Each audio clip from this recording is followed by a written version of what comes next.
70 horse. I want to just bring this to attention because this is going to probably make me cry, but you know, you do this every day, and I fidget in my pockets, and you know, this is what Pnut did. Pnut put his almonds all over my house, all over my pants and my clothes, and it's just bite marks, huh? it's just a little reminder of, you know, him always being here. So you're still finding those in your pocket? Everywhere, man, everywhere.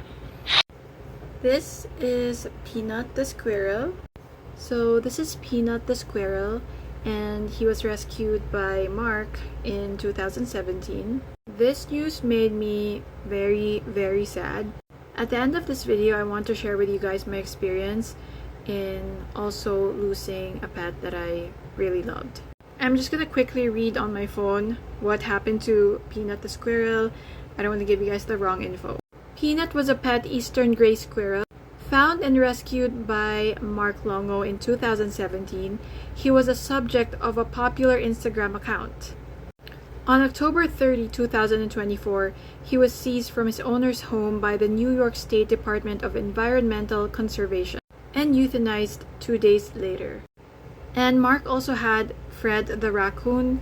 It says here, Fred the raccoon was also killed by officials who said the animals were a risk factor in the spread of rabies. I'm not sure if everyone's aware with this issue, but there are many videos online. I know how it feels to lose a pet that you really love, but not in that way. That is extremely harsh. I don't know the rules in New York, but I feel like this is just too much. I just want to say that losing a pet that you love is really the same feeling as losing someone you love. I never really talked about this, but I just want to share with you guys a story on how I lost my pet last year. Nobody knows this about me, but I love farm animals, and last year I had a Chinese silky chicken. So her name was Yuki, and she looked like this female silky chicken. I don't have a picture of her because I had to like transfer all my files, but she looked something like this, very nice and fluffy.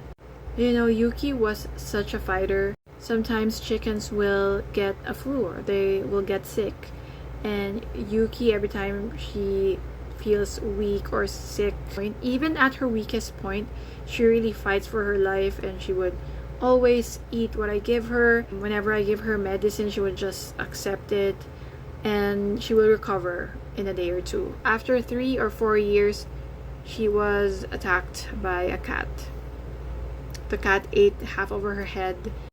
I cried rivers of tears that night. Ooh, I even remember how difficult it was for me trying to nurse her, trying to take care of her, even though I know she's gonna die. I can just imagine that half of her head was open. You can literally see her brain, her beak was cracked, and I don't even want to remember. I saw everything. I tried to nurse her. I can't forget the day until now. It was bloody.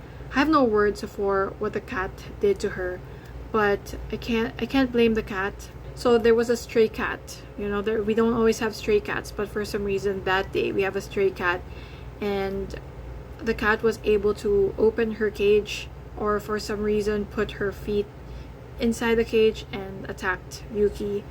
What I'm trying to say is that it's really no joke to lose a pet, and it could affect your health. I was really depressed for a few weeks. For some, Pnut is just a squirrel and Fred is just a raccoon, but it's not like that at all for the pet owners, and especially for Mark. It's a completely different story if you know how it feels to love a pet.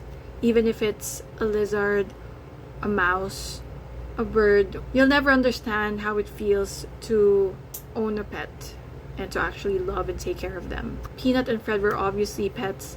They were tame pets, and they're actually very cute as well. So I don't know why it was necessary to euthanize these adorable pets. So all I can say is justice for Pnut and Fred.